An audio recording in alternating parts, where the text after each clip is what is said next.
Bé, bon dia a totes i a tots. Vaig a ser ràpid perquè ja portem mitja horeta de retard i ja teniu fam, llavors veig encara de voleu dinar. I després del taller encara més perquè va ser dinàmic i ja veureu com ho van a fer. Les nostres expectatives de coses que sí. Sí.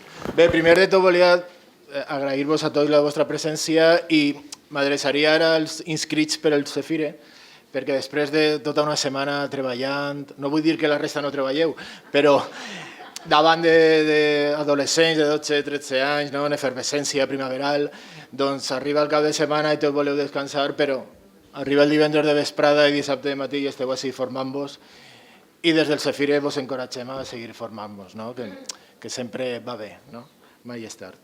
I ara sí vaig a passar a presentar els dos ponents. A la meva extrema anava a dir. No, anem a deixar-lo ja. Tinc a Sandra Montserrat Bondia, que és llicenciada en Filologia Catalana per la Universitat d'Alacant i en Lingüística General per la Universitat de Barcelona. És doctora en Filologia Catalana a la Universitat d'Alacant, on és professora titular des del 2008. És membre numerària de la secció filològica de l'Institut d'Estudis Catalans des de juny de 2020. Centra la investigació en el canvi semàntic en diacronia, gramàtica cognitiva i gramàtica de construccions, en els estudis de corpus i en la didàctica del català com a L1 i L2.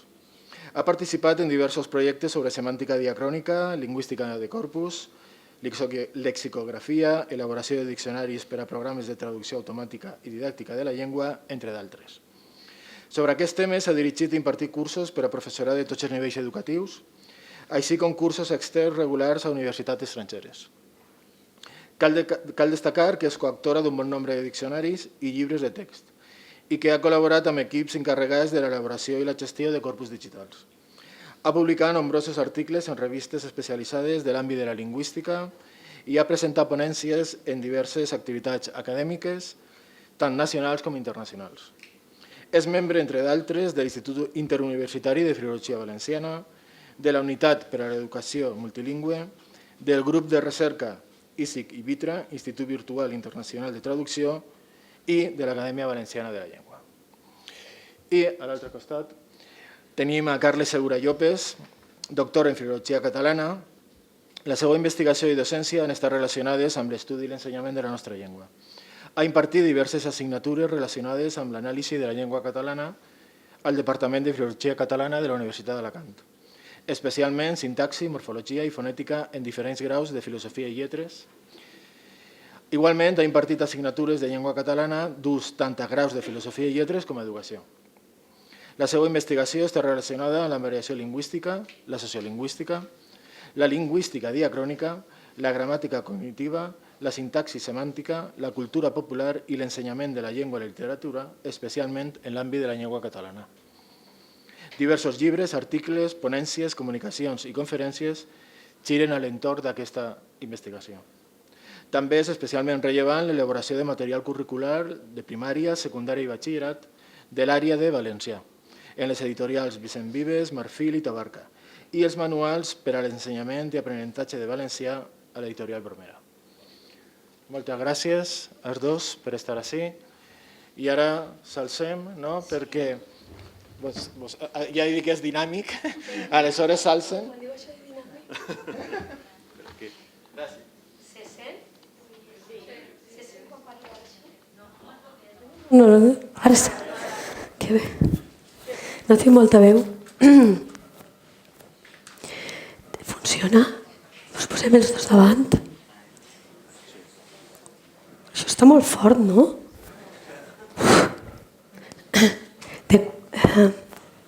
Quant de temps tenim? Quant de temps tenim? 3/4 d'hora com a molt. Quan passa això, que et diuen 1 hora i mitja i després tens 3/4 d'hora com a molt, nosaltres podem preguntar, què voleu que fem? Què vos ve de gust? Què fem? Perquè l'hem refet a 3 voltes. Jo no sé si ens heu vist eixir i entrar, perquè clar, arriba un moment que dius cada volta tens més temps i per tant és una pena, perquè nosaltres tenim l'antídot, el tenim nosaltres. És conya. A veure, a banda de totes les etiquetes d'anís del mono, aquestes que quan et fan el ridículum et diuen, fonamentalment tant Carles com jo som professor i professora de la Facultat de Filologia de la Universitat d'Alacant, de Filosofia i Lletres i de la Facultat d'Educació. I en això el que volíem dir és que nosaltres som professors i professores de gent, alumnat, fonamentalment dones, volia dir-ho, perquè has felicitat Jordi i Sebastià a la força del professorat i tot això, i és fonamentalment la força de les professores de primària i infantil i després ja de secundària que han fet que tot això siga possible i que a hores d'ara farà que tot això siga possible segurament, perquè és el 80% de les persones que es troben en la nostra facultat. I pensava que calia dir-ho d'alguna manera. No és perquè tinguem genèticament res superior, podria ser, però no hi entraré, però en definitiva tenim una força que és molt maternal, amb el bon sentit de la paraula, i que això fa que quan venen homes els ensenyem a ser professores. No fa falta això. El silenci no era per això, era per a recuperar la veu. Jo no soc política, no faig silencis d'aquest tipus. Bé, el que presentarem ara és una experiència, perquè taller no dona temps a fer, us apunteu al taller que fem Carles i jo, que és de 40 hores. Home, 40 hores, això és un taller. 3/4 d'hora és un cafè. Aleshores, ara presentarem una de les experiències que fem a les nostres classes de magisteri amb el grup d'alumnat que després serà professors i professores en primària i infantil i que abans recorria un itinerari que per a nosaltres era meravellós, perquè era el que teníem, era fantàstic, que era un itinerari per a aconseguir la capacitació. Ara aquest itinerari no existeix. Per a nosaltres és un problema important. Jo entenc que tot això són títols i que es veuen com a títols, però la Universitat d'Alacant era una oportunitat importantíssima perquè ens servia per als professors i professores, ara apaga la càmera, per a ensinistrar, per a ideologitzar el nostre alumnat en drets humans. Nosaltres fèiem això, fer ideologia, adoctrinament es diu, adoctrinàvem en drets humans en aquestes classes. Ara no tenim aquest itinerari i la cosa se'ns complica una mica, però tot i així anem avant amb el tema perquè total ja estem ja posats, ara canviar doncs no ens ve bé. No ens ve bé perquè ho tenim fet. Doncs qui entra en aquest grup, doncs almenys que arribi. Per tant, el que farem és explicar aquesta experiència i a partir de l'explicació de l'experiència intentarem posar les bases del que nosaltres considerem que és la didàctica de les llengües minoritzades, que no és una didàctica de L1, no és una didàctica de L2, sinó que és una didàctica de L1 o L2 plus minorització. D'acord? Per tant, això és el que hi ha. Bé, doncs tirem avant, no? Farem per obrir boca, no tenim temps per a fer més que això. Però bé, jo tiro avant. Vos presentaré una activitat, com diu Sandra, una de tantes que fem en el grau de mestre d'educació primària, en fem moltes en més graus, però en mestre d'educació primària, en tercer en concret, enguany la fem en tercer, i l'han feta durant molt de temps, que s'anomena l'alfabet valencià. L'alfabet valencià ho faré, intentaré... Això és una imatge al·lusiva de l'alfabet valencià.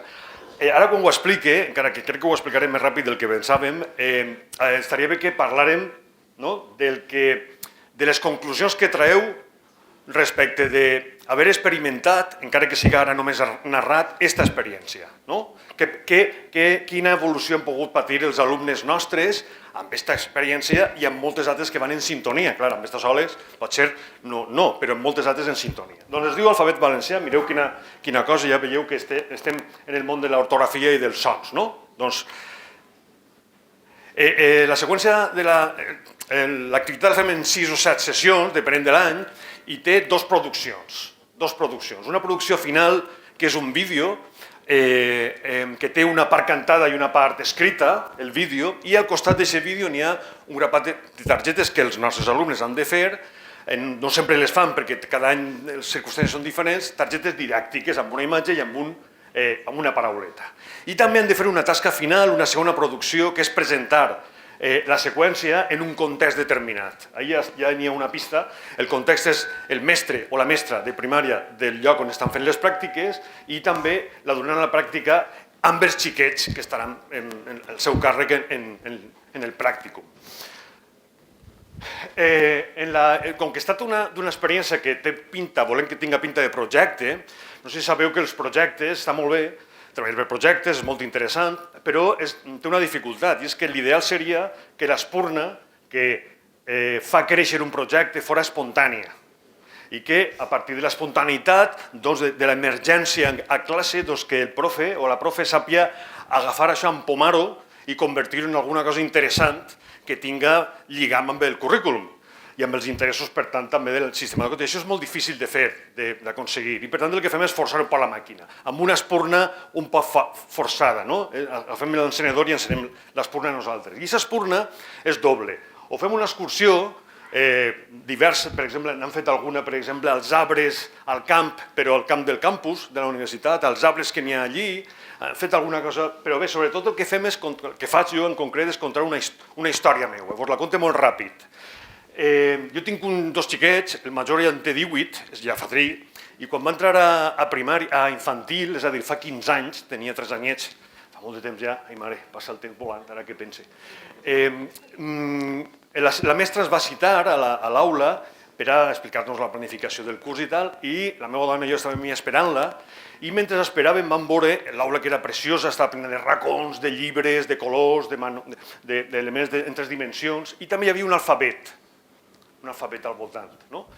A, B, C, D, i aquest alfabet jo em vaig fixar que estaven les lletres i la paraula al·lusiva a la lletra, hi havia un lleó, una zebra, una girafa, un rinoceront, un hipopòtam, una gasela, un tigre i no sé què més.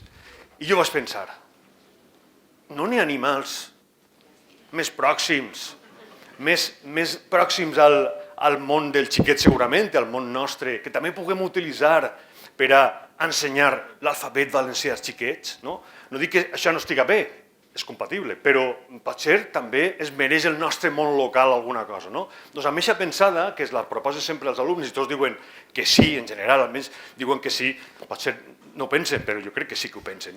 Susi, tu crec que està bé allí.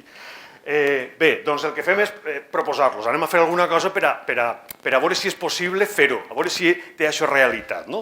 I bé, comencem amb una reflexió sobre el tema, sobre els elements locals i els universals, si són compatibles o no. I n'hi ha una anècdota que tu un dia me vas contar i em va agradar moltíssim i l'he incorporada, no t'ho havia dit, pot ser? La de l'Everest. Sí, doncs m'agrada moltíssim, vos la conte. Últimament es pregunta, gràcies a ella, si coneixen l'Everest. Et sona també, no? Si coneixeu l'Everest? Heu anat? No. La magnitud, la grandiositat d'aquesta muntanya és inimaginable. A mi em diuen que té 8.800 metres i dius, això, no sé, molt gran és.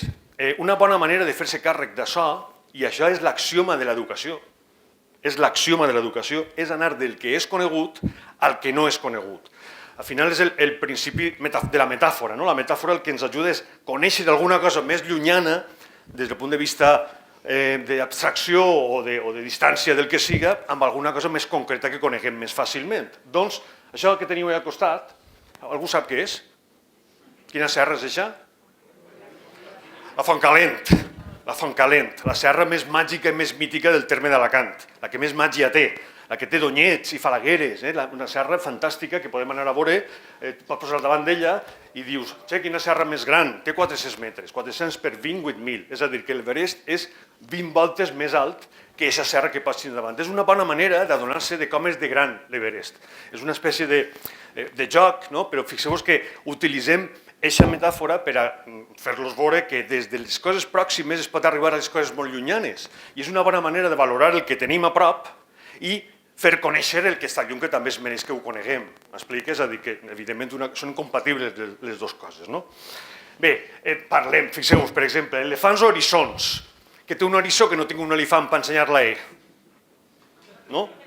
De fet, encara diria que té més coses que un elefant, perquè un eriçó no només és que és un animal que està per ací, sinó que és un animal que està en perill d'extinció, que atropellem quan anem per la carretera, que els xiquets de vegades pensen que no n'hi ha, i resulta que sí que n'hi ha, que sí en tenim, que n'hi ha eriçons nostres, i els tenim, els hem de voler especialment, també els elefants, però els eriçons no s'ho mereixen els animalets, no? També.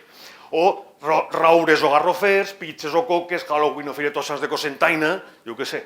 El Papa Noel o els Reis d'Orient, l'arbre de Nadal o el Belém. I fem la reflexió sobre això.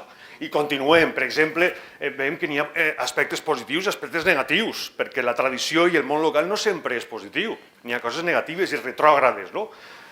Connotacions idíl·liques i connotacions retrògrades, i això també està bé mirar-ho, perquè si volem utilitzar-ho en l'àmbit educatiu i reciclar-ho, com si diguem, per a fer-ho nostre, doncs clar, el que no convé, el que siga retrògrad, doncs s'ha d'esporgar, normal, no? Crec que és normal, però tot el que siga reciclable és aprofitable. De fet, vos recomano un text de Vicent Baidal, que coneixeu tots, un text que reflexiona justament sobre un text molt breu, que reflexiona sobre justament la compatibilitat entre el que és local i el que és universal. És compatible una cosa amb l'altra, no? Bé, doncs fins i tot arribem a proposar-los que fem anàlisi de cançons tradicionals. Fixeu-vos que el món tradicional és el món local però amb història, al final és el món local també. Per exemple, primer que les lletres estan en valencià, per tant el valencià, fixeu-vos que no és una pràctica que tinga com a centre la reflexió sobre la llengua, però la llengua l'acompanya tot el temps. I n'hi ha tocs d'atenció reflexiu i afectiu fins i tot el temps. Per exemple, és en valencià, les melodies són boníssimes, són apegadisses i allò ràpidament se t'enganxa, però per exemple diu la Lluna a la Pruna, una versió vestida de dol, son pare li pega, sa mare no vol. I dius, ai, quin drama que n'hi ha darrere d'això. Això, evidentment, és retrògrad. O, per exemple, jo cantava aquesta cançó de xicotet, perquè jo no diia Maria Rosa, diem ai xica rosa, no sé per què, però bé, ai xica rosa, que grossa estàs, si no t'aprimes no el casaràs. Això és tremendo, bestial. Això s'ha de llevar, s'ha d'eliminar, però la cançoneta i el que porta darrere també de positius pots recuperar, no? Diguem. Bé, la idea, per tant, és aprofitar el món local i el món tradicional i reciclar-lo si convé per a donar-li una utilitat educativa. I què és el que faig? Doncs ens proposem que utilitzant, coneixeu el Jollyphonics? És un mètode d'ensenyament dels sons i les grafies en anglès. I el que fan és, doncs això que veieu ahir, trien una lletra que representa un so corresponent, agarren una cançó tradicional, esta és una cançó tradicional, bé, esta no, la que se sentiria si la posarem. Canvien la lletra, li canvien la lletra tradicional no diu Hands on my arm, això no ho diu una altra cosa, i li posen un dibuixet molt gracioset i li posa fins i tot una acció, no? El xiquet quan la canta ha de fer un moviment, ha de tocar-se la panxa, ha de tocar-se no sé què, ha de ballar el que siga, no? Doncs utilitzant això, fem-ho, agarrem una cançó tradicional de les que hem vist, de les que hem treballat, de les que hem analitzat, que també, per cert, no ho he dit, però les cançons tradicionals també tenen un potencial interessant educatiu, i és que treballen el parlar col·loquial. I el parlar col·loquial es mereix també, com han dit, un tractament especial, especialment curós, a més, perquè de vegades es diu molt fàcilment, és que això ho sentim a cada passa on siga, però en educació, en el grau de primària, per exemple, que és on estem ara, se sent. Els valencians diuen, entonces, és que sou fatals. Eixe discurs és destructiu. És destructiu. Que un castellano parlant del grup li diga al valencià, és que, entonces, dieu? Si el professor diu que és aleshores o llavors, com és possible que és entonces? Si no n'hi ha més explicació, el valencià fa bup, ja s'ha acabat. Ja s'ha acabat. Per tant, si no gestionem això, anem molt malament. Hem de tindre alguna ferramenta per a gestionar-ho. Bé, el cas és que els proposem aquesta activitat i demanant-los, a més, que en la cançó fiquen un motiu local. És a dir, no només és una cançó que substitueix i que tinga un so i una lletra determinada, sinó que tinga un motiu, com a mínim, del món local. Jo què sé, un ofici, un animal, una planta, un referent geogràfic, un monument, un menjar, el que sigui. Es donem les cançons, es posem, per exemple, que vos recomane, la volíem posar però no dona temps, la cançó de País de l'Olivera d'Obrim Pas, que no l'hagi sentida o no la tinga ara, doncs que la recorde, perquè és espectacularment bonica, emotiva i a més té moltíssims elements inspiradors perquè es basa en un món local, amb molts referents locals, començant per l'Olivera, per exemple. Bé, tot això, clar, ho fem. Com que és una assignatura de llengua catalana de tercer, doncs expliquem l'alfabet i els sons que té el valencià. És a dir, que n'hi ha també llengua pura i dura, reflexió metalingüística, en aquest cas fonètica i ortogràfica. Això també toca fer-ho, no només és una cosa superficial. Els dono un exemple, estaria molt bé sentir-lo, però és igual, no el sentim. Això està fet per mi, ell canten els meus xiquets quan eren xicotets. Fixeu-vos que no es veu, però hi ha una TX dalt, la cançó és ja veig el del cat, canta jo, el del catxerulo, ja veig tot empatxat, va, ja veig en el catxerulo, la butxaca plena de pa, xa, xa, xa. Doncs fixeu-vos quantes TX n'hi ha ahí. Doncs aquest és el model i el que es demana és que ho facin. No es dirà jollyphonic, sinó sons divertits, perquè en valencià jollyphonic significa sons divertits. Després es fem creant les targetes, utilitzem una rúbrica avaluativa per avaluar-los als nostres alumnes, i així n'hi ha una producció de l'any passat, que va ser un any estranyíssim, que no vam poder posar en pràctica res, però bé, una en concret, que a més em van proposar que fora una cançó no tradicional, sinó una cançó actual, de la Fúmiga. Em van preguntar, podria ser de la Fúmiga? Dic, home, sense problema. És un element local també, és una cançó local, no tradicional, però local sí. I, doncs, si tinguérem temps la sentiríem. És que no sé si sona, això. Sonarà? Jo crec que en este...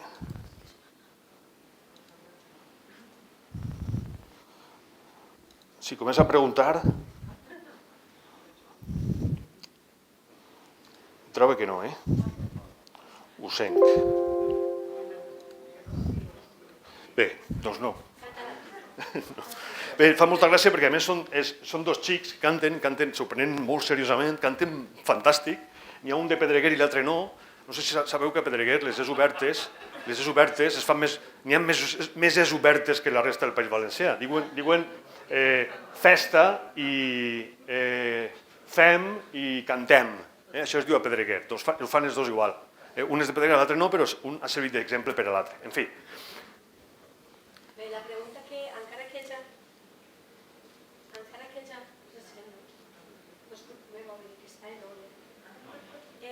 hagi evolucionat, ara sí, encara que ho hagin fet ràpid, intentem que vosaltres us poseu en la pell d'aquest alumnat. D'acord? Ara sou vosaltres els que heu fet aquesta pràctica, que ha durat unes quantes setmanes, unes quantes sessions, etc. Amb tot això que acaba d'explicar Carles. La pregunta que jo us faria ara, com a alumnes vosaltres de primària, és com heu evolucionat? Durant aquesta pràctica, en què heu evolucionat? Coses que s'han après. Va. La pronúncia. La pronúncia, per exemple. Molt bé. Què més? Més coses. Valorar la proximitat. Molt bé. Molt bé. Valorar la proximitat. Perfecte. Més. Referents culturals. Cançons, coneixement d'algunes cançons que potser no coneixíeu. Penseu que a la classe hi ha gent de L1 valencià o L2. D'acord? Que aprendre llengua és divertit i no només aprendre llengua, sinó perquè la pràctica es la fem a ells perquè ells què hauran de fer? Com? Interioritzar-la, però per què? Perquè després l'hauran d'ensenyar, és a dir, que ells seran el professorat que ensenyarà l'alfabet valencià a partir d'una pràctica com aquesta. Disculpa, de fet la fan, en alguns anys almenys que s'ha pogut fer. Ixen fora de l'àmbit universitari, de l'aula, del centre, i la fan fora. I a més tenen la sensació d'estar ajudant. Fixeu-vos que estan ajudant, estan participant d'una necessitat que es crea en l'aula de la universitat, però que es du a terme i té sentit fora del centre, fora del lloc on s'ha creat, on s'ha gestat. Què més? Ensenyar una llengua és començar a ensenyar-la a utilitzar-la i encara més, que mentre ells han fet l'activitat, ells i elles, mentre ha passat això, ells han usat el valencià. És a dir, mentre han fet l'activitat, ells han usat el valencià. I aquí ve, encara que podríem estar molt en això, però no dona temps, I aquí ve la part on entrem nosaltres. Totes les pràctiques que es fan a Magisteri, totes i absolutament totes, tenen aquests ingredients que ara estan agafats amb pinces, perquè ara ho hem fet al revés. En lloc d'explicar-vos la didàctica de les llengües minoritzades, és a dir, L1, L2+, minorització, el que hem fet és presentar-vos una activitat en què hi ha aplicada aquesta metodologia. Això què significa? Que durant l'ús que han fet de la llengua, l'ús que han fet del valencià en aquelles unes quantes sessions, aquest ús, en aquests moments, ha estat associat a una pràctica positiva.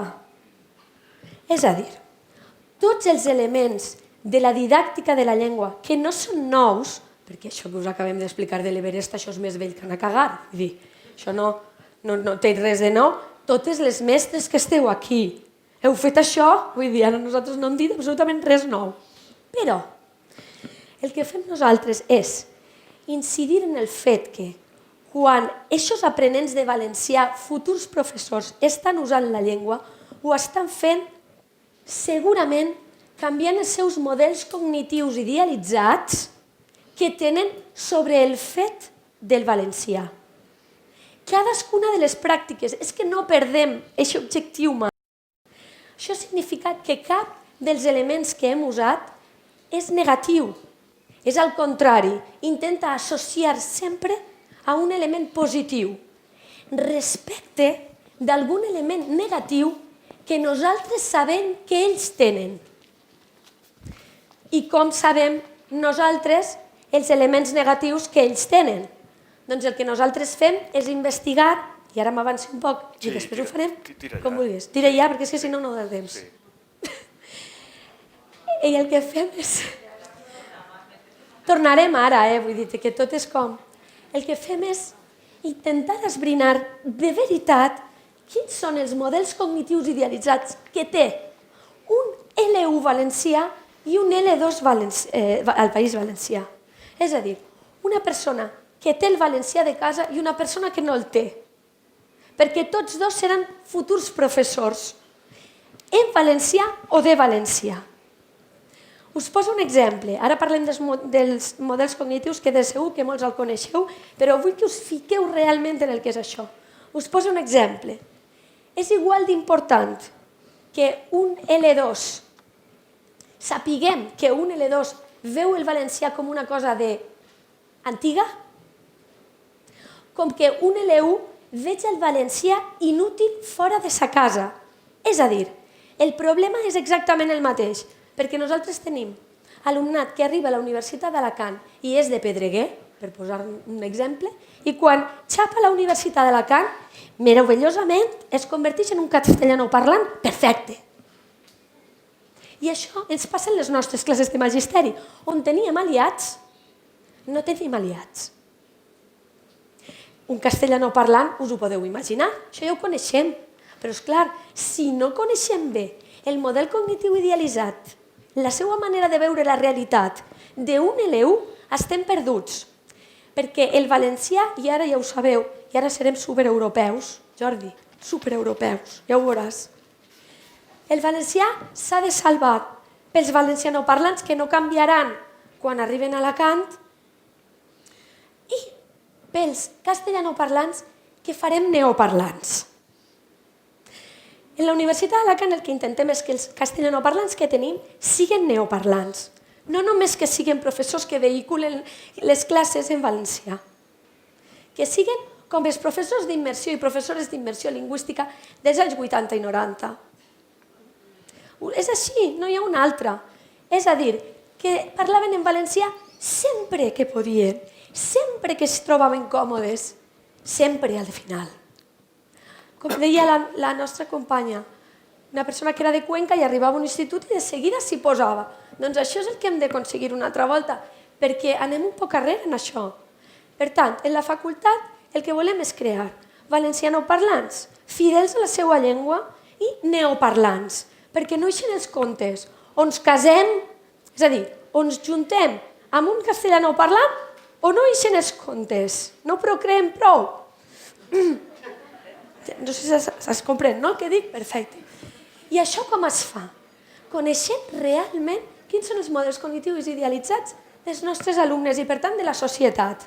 Més o menys. El que voldríem és que hi hagués un projecte que fes una didàctica de les llengües minoritzades, per tant, L1, L2, L3, L4, plus minorització, basant-se en el coneixement dels models cognitius idealitzats que tenen aquests parlants i, per tant, de les estratègies que se'ls ha d'aplicar per a canviar la seva actitud, que és, en definitiva, canviar els seus sentiments, canviar les seues creences i canviar els seus comportaments. Les activitats que haguem presentat, totes tenen els mateixos ingredients. Si no, no valen, no les utilitzem. Models cognitius idealitzats. Vosaltres, perquè entengueu fins a quin punt són importants. Nosaltres funcionem amb models cognitius idealitzats, això els lingüistes ja ho saben. Funcionem amb models cognitius idealitzats. Només podem entendre aquestes frases, m'he adormit en la platja i m'he cremat, quan nadava en la platja em va atropellar una moto, o a mi m'agrada més la muntanya que la platja, que és més tranquil·la, només ho podem saber perquè tenim unes vivències de la platja que funcionen per a comprendre aquests enunciats i que les compartim en la nostra generació, perquè potser fa 50 anys ningú podria entendre la de la moto. I vosaltres ara l'enteneu perfectament. Passa-la, és que no m'hi vull enrotllar perquè vull arribar. Tot això és el que tenim nosaltres en el cap sobre la platja, que pots estirar una tovallola i tirar-te i et pots cremar. Fa 60 anys la gent passejava per la platja, no s'estirava, i de fet es deia platja. I la playa era quan anaves a cremar-te. Imagineu si els models cognitius idealitzats tiren cap a les altres llengües, perquè les llengües tenen enganxats uns models cognitius idealitzats molt concrets. Passa, vaig ràpid. Joan va entrar a un restaurant, va demanar a la cambrera paella, va pagar el compte i se'n va anar. Joan va entrar en un restaurant, va veure la cambrera, es va alçar i se'n va anar. La primera és molt comprensible, la segona fa que hàgim de pensar un poc més. Per què? Perquè el nostre model cognitiu idealitzat d'entrar a un restaurant és molt clar. Entres, t'asseus, demanes al cambrer o a la cambrera, aporten una carta, te la mires, ve una altra volta, mireu totes les qüestions que tenim en el cap per a poder comprendre aquesta frase. Tota una vida tenim en el cap. De fet, passa-la, Carles, tens tu? O si no, l'agafo jo. De fet, els nostres models cognitius idealitzats, és a dir, les nostres experiències, creences, actituds, etc.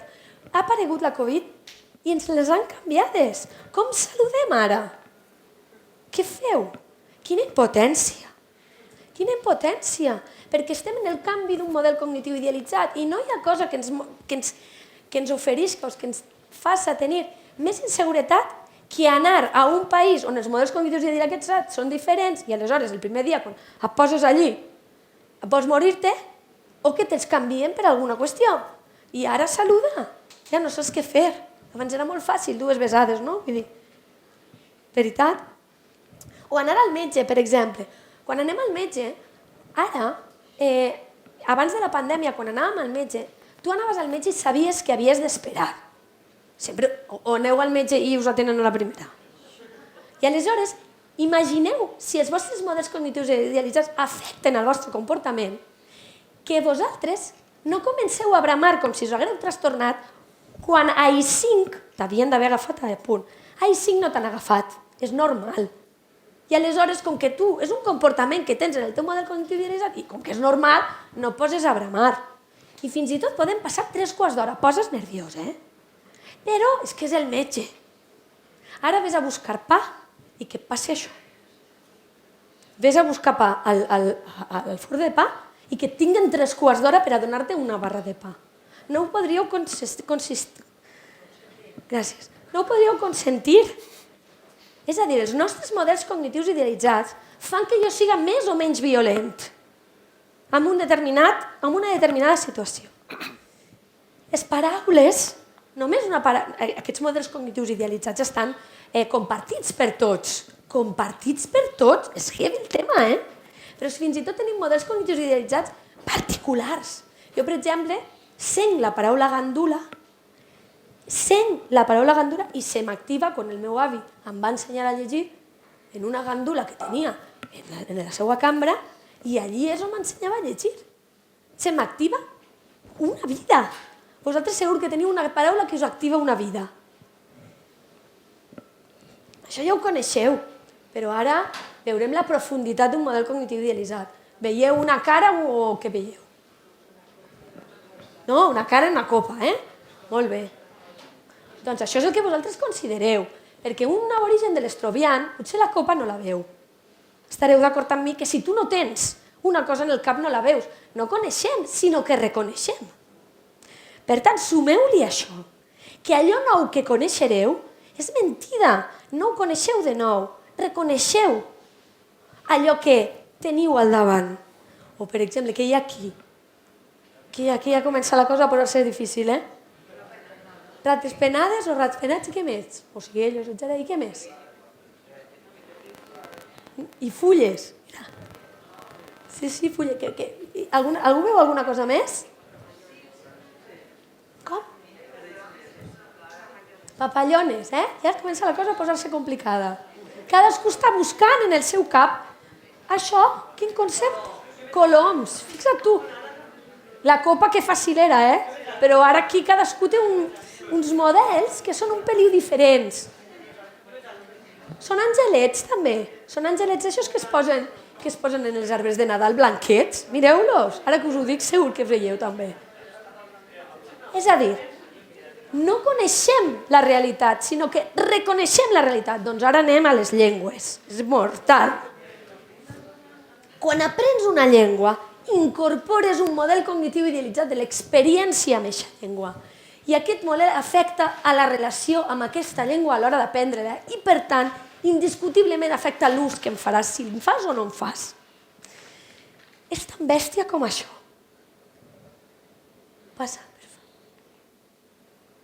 Aquests són els models cognitius idealitzats que hem començat a extreure de la ment dels nostres alumnes. Això és un valencià amb LU castellà. Amb LU castellà, això és el que han dibuixat ells, en un dibuix. Podríeu fer-ho en vosaltres. Us sorprendríeu dels models cognitius idealitzats que teniu i que afecten a l'hora d'ensenyar el valencià. I us afecten molt, perquè ara resulta que un alumne ha de saber parlar valencià de Villena, ha de saber parlar valencià sense que se li noti l'accent. Com? A veure, l'anglès què? Ara resulta que tots hem de parlar british o alguna cosa així. I mireu, sí, és una llengua que ha arribat lluny. Nosaltres no podem arribar lluny amb un valencià parlant amb accent de Villena. No, l'hem de martiritzar fins que no se li noti ni la melodia. Home, revisem-nos un poc. És que si no, no tindrem neoparlants. Ens hem de revisar el nostre model cognitiu idealitzat també del professor de valencià, la professora de valencià. Que Déu-n'hi-do també, nosaltres ens hem revisat el nostre de la marinera. Què té un valencià LU castellà? Us ho podria preguntar a vosaltres, però jo tenim fet. Però us ho podria preguntar a vosaltres des dels vostres alumnes i això seria el taller, no? És a dir, anar preguntant-vos. Doncs el tenim molt associat a no serveix per a res. El tenim molt associat a quasi no s'utilitza. Nosaltres ara parlem del sud, no? Perquè és on fem classe. Nacionalisme, política i Generalitat Valenciana, perquè clar, tot el dia amb el mitjà, cap amunt cap avall, doncs Generalitat, vull dir, això està aquí. Les fogueres de Sant Joan, també. No tinc cap model. Soc allí, és que m'és indiferent. I pense, antic, de vells, de poble, de casa, impostat, no? Obligatori. Imposat, perdona. Regles gramaticals i ortogràfiques avorrides. Sempre igual, el mateix, no sé què. Tot això és el que tenen al cap. Ja ho sabeu. I moltes més altres coses. Per què necessitem destriar-ho bé? Perquè si no ens podem frustrar molt. Perquè de tots aquests elements que formen els models cognitius idealitzats, el de no serveix per a res és el que el professorat més ens frustra. És el que més ens frustra. I volem que el valencià servisca per a alguna cosa. Relaxem-nos un poquet. Relaxem-nos un poc. Perquè no podem aplicar tota la nostra metodologia només a això. Perquè no és l'única cosa que té el parlant del LU castellà en el cap. I potser atacant les altres coses l'usarà igual, encara que s'use poc. És que si no ja hem acabat, ja hem tancat la paradeta. Ja està, ja no fem res. Doncs els haurem de fer neoparlants en un poble en què no es parla tan valencià. No sé si estic explicant-me com tocaria, perquè vaig molt ràpid, però el tema és que la didàctica de les llengües minoritzades ha d'atacar diversos punts, perquè en l'atac d'altres punts es pot, de rebot, de bomba que escampa, de rebot, n'hi haurà un que desapareixerà i no serà prominent en aquest model cognitiu idealitzat, perquè no tot el que hi ha en un model cognitiu idealitzat és igualment prominent. Dels valencians, de l'LU valencià, aquí, per pobles, això ja aniria per pobles. I si és sud, si no és sud, si és... És que a voltes és per pobles, per famílies, però, en fi, les regles ortogràfiques i gramaticals són avorrides, això ja fa igual que sigues. Valenciano parlant de casa que no. Per tant, això sí que és un tema. Això és un tema, perquè hi ha coses en comú ja. No el parlem bé. Doncs si no ensenyem als nostres alumnes de la nostra facultat a tenir autoestima per la seva parla i, per tant, a ficar els elements de col·loquialitat que Carles ha intentat explicar-ho però no dona temps, és impossible que aquestes persones tinguin autoestima per la seva llengua i es perden. I per tant, quan vagin a un claustre del seu col·le, i parle ara de secundària perquè ens passa molt, parlen en castellà. Parlen en castellà. Això passa. Ho sabeu, ara no feu així com que no ho sabeu. És d'ús personal, és a dir, jo visc a Benissa i jo soc supervalenciano parlant a Benissa. I a Benissa i passa una determinada frontera i a la vila més o menys entra, ja ve el penya-segat mortal i ja no parla. És interpersonal, és privat. També està lligat al nacionalisme. També és de poble perquè és del meu poble. També és un safe. He de fer que no desaparega. Hòstia, això també es crea una cosa que s'ha de tractar molt bé, perquè no frustre. I perquè després continuem parlant valencià i no l'abandonem mai. I que tampoc no siguin els únics salvadors del valencià. Perquè és molt frustrant i és molt... cansa molt. Jo no sé com esteu vosaltres, però nosaltres estem esgotats. Cansa molt ser els salvadors del valencià, és supercansat. Encara que, Jordi, tens raó, el professorat és el que més ha fet, però estem molt esgotats. Autoodi a Manta, també el consideren imposat? És que hi ha valencianoparlants que el consideren imposat i que nosaltres anomenem el solidari. El solidari és que tu arribes a primera, a mi jo us conto coses que m'han passat igual que contes tu, perquè són tants anys ja que t'ha passat de tot. Entres a classe, hola, bon dia, com esteu? Mira, perdona, disculpa, però és que aquí hi ha una xica que ha vingut de La Rioja i no t'entén. Y la chica de La Rioja diu, no la entenderás tú, yo la estoy entendiendo perfectamente. El solidari o la solidària. Doncs això és valenciano parlant. Això és un enemic públic número 1. Doncs també tenen una sensació que estem imposant el valencià i que, clar, com que l'estem imposant tothom lo dia, collons, hosti tu, pum, pum, pum. I que això, ja està. Què hem de fer? Operar en els models cognitius dels nostres alumnes. De tota la societat, però nosaltres és que només tenim alumnes, no tenim tota la societat. Sí, a veure, la idea, ha eixit en la xerrada anterior, no l'anterior, l'anterior de l'anterior, que el sistema educatiu valencià incideix moltíssim en que, de fet, això ve de la llei d'ús d'ensenyament del valencià, després de la llei de plurilingüisme, i es repeteix en els currículums. L'objectiu fonamental és que els xiquets i les xiquetes, o els adolescents, quan acaben el sistema educatiu, tinguin el valencià i el castellà de manera equiparable, el puguen utilitzar en context de manera equiparable en una llengua i en l'altra, i que per això la podran usar en igualtat d'oportunitats després. I això no és cert. És a dir, és de veres que hem de tindre les dues llengües. No és cert parcialment, és a dir, necessitem que hi hagi oportunitats després i necessitem també que els alumnes en el procés educatiu vagin assumint que han de fer alguna cosa, que han de ser agents també de la situació. No només han d'aprendre la llengua, n'hi ha una diapositiva d'ES, la posa encara que sigui anterior, que és la de la maleta. Nosaltres es donem la maleta de la llengua, ara tens la llengua, se suposa, que això també és molt suposar, però anem a suposar que sí, que tenen un domini de les dues llengües o cooficials al 50%, els donem la maleta plena, però després quan t'eixiran de l'àmbit educatiu, què faran? Es trobaran en un context de minorització. Tindran ferramentes per a poder empomar tot el que es troben, podran trobar situacions segures, que has comentat tu, Adés, per a poder desplegar allò, tindran pràctiques, és a dir, hauran agarrat hàbits, perquè al final l'actitud no només és... Bé, són tres potes, ho ha dit Sandra, els afectes, la raó, l'opinió, les creences i també els hàbits. I de vegades tocant els hàbits estan tocant-se també les altres dues coses i això ho tenim poc, no ho aprofundim massa. Per tant, forçant un hàbit, per exemple, fent-los parlar valencià en la pràctica, perquè no n'hi ha alternativa, perquè no falta donar explicacions. Anem a utilitzar-ho perquè anem a un centre en què parlem valencià i no cal explicar-ho. Aquesta creació d'hàbits és una manera d'anar preparant-los perquè quan t'acabaran i tinguin la maleta preparada puguem gestionar la cosa de manera o empomar adequadament la situació de minorització que s'han de trobar, no podrem amagar-los aquesta informació. No sé si m'expliqui.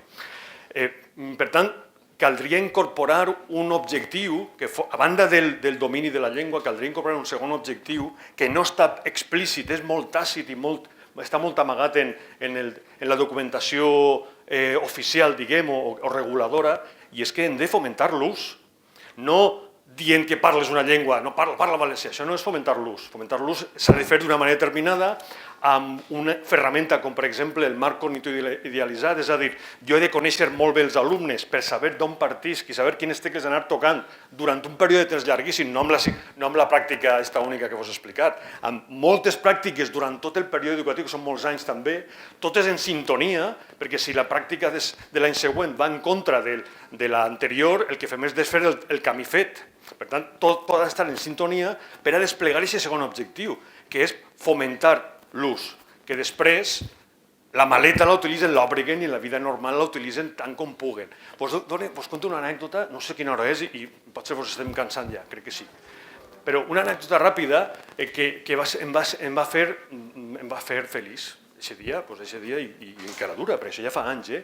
Una alumna de primària també, perquè ja fa molts anys que faig classe a primària, jo faig classe allí, faig aquestes pràctiques, hi ha moltes altres, i un dia ve i em diu, mira, vaig a contar-te una cosa que m'ha passat, i que a veure, quan diuen això, dic, a veure, què passa?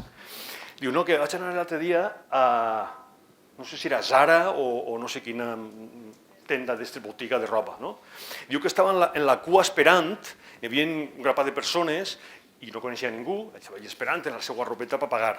I quan dos o tres persones davant, quan aquesta persona es va encarar amb la que cobrava, resulta que van començar a parlar en valencià perquè es coneixien. Ah, com estàs, què tal, no sé què, li va cobrar i tal. I diu, i jo que estava esperant, vaig pensar, Carles em va dir un dia que jo parlava prou bé, que tenia una certa soltura, que potser ara que és un context segur, perquè jo sé que esta parla valencià, i tinc, per tant, algun suport anterior que m'espenta, és a dir, m'han reorientat la meva actitud, i jo dic, a veurem, perquè si m'ho contes serà perquè sí o perquè no. I dic, què va passar? Quan vas arribar, què vas fer? Vas parlar en valencià, amb castellà com a llengua primera. No cal dir, sí que cal dir-ho, en castellà com a llengua primera. I què va passar? Què va sentir? Diu, em va sentir molt bé. Total va ser moltes, gràcies, no va passar d'ahir tampoc, no la coneixia de res. Però fixeu-vos que aquest és l'objectiu, aconseguir que l'alumnat vulgui utilitzar-lo després i sàpiga on i de quina manera tinga estratègies per a poder després desplegar-se en una situació que no és gens fàcil. No cal que vos ho diga. La problemàtica és complexa. Com podem esperar que un xiquet o una xiqueta isca amb la maleta i sense cap altra ferramenta utilitzen la llengua? Alguns ho faran, però en general no ho faran.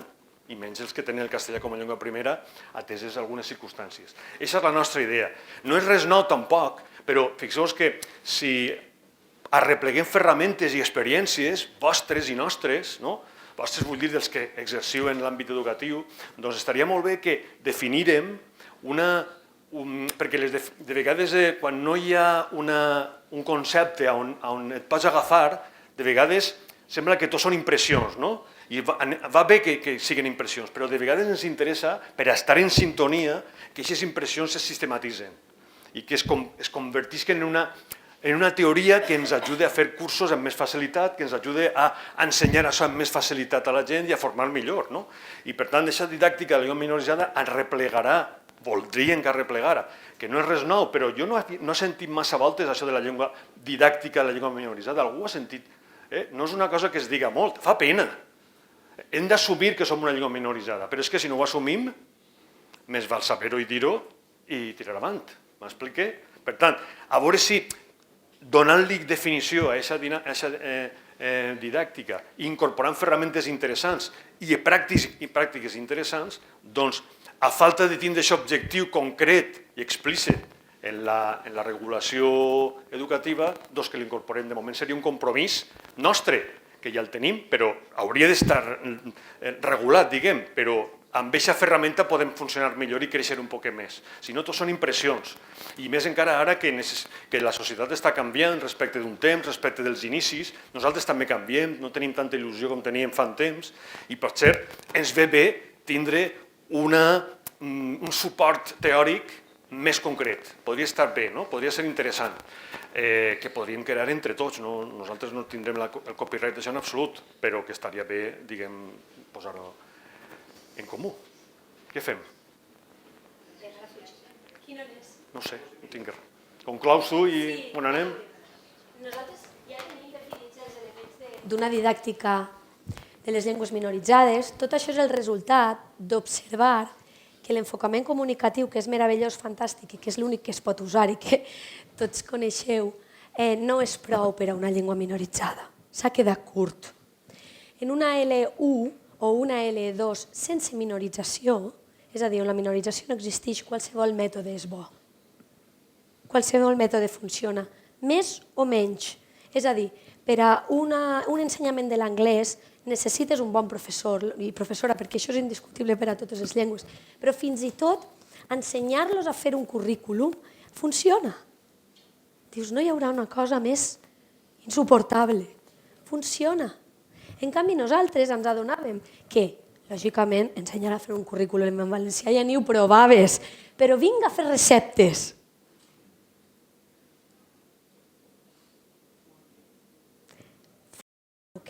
Funciona. Com a pràctica, podríem dir, lúdica, amb molts elements de tradició, per a saber com és un discurs de la recepta, però es quedava curta. Es queda curta. L'enfocament comunicatiu es queda curt a voltes. No sé si estic dient una cosa de perogrullo, que diuen, però a voltes només dient-la sembla que té més sentit, no? Per això insistim que fa falta establir ben bé per al valencià, que és una didàctica de les llengües minoritzades.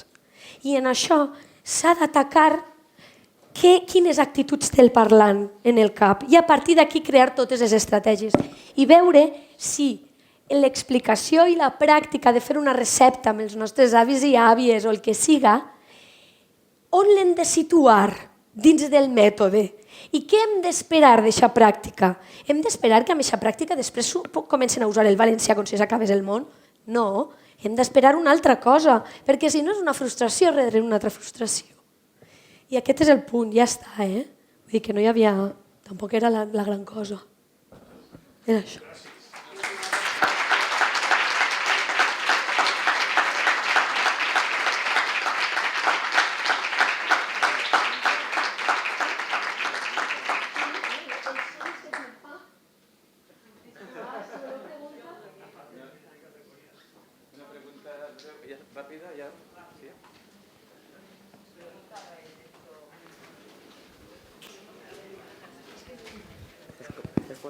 Sí, Com vosaltres sabeu, ja m'heu assenyalat diverses vegades, jo he sigut alumna vostra i vull donar-vos les gràcies als dos perquè una em va ensenyar a apreciar la meva llengua i parlar-la sempre, perquè fes-lo fàcil, fes-lo valencià, i l'altre em va ensenyar també a veure totes les coses bones que té el meu poble, no només les dolentes i els castellanismes, sinó tot el que fem bé.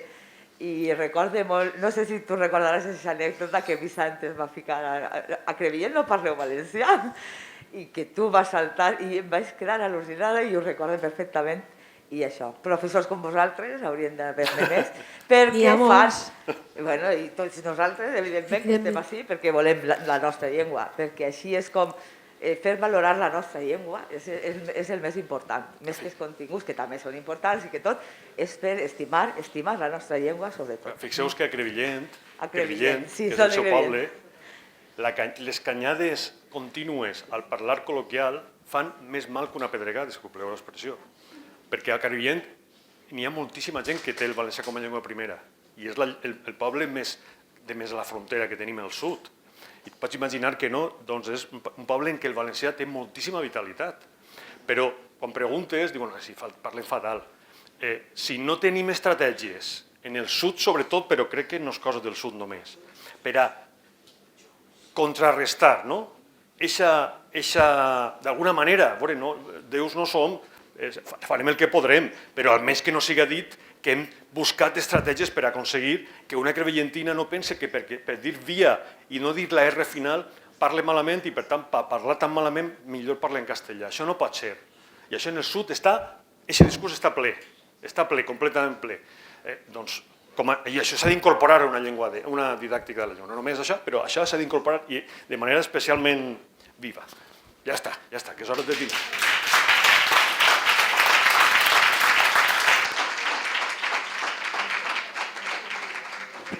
Bé, gràcies a tots per haver vingut.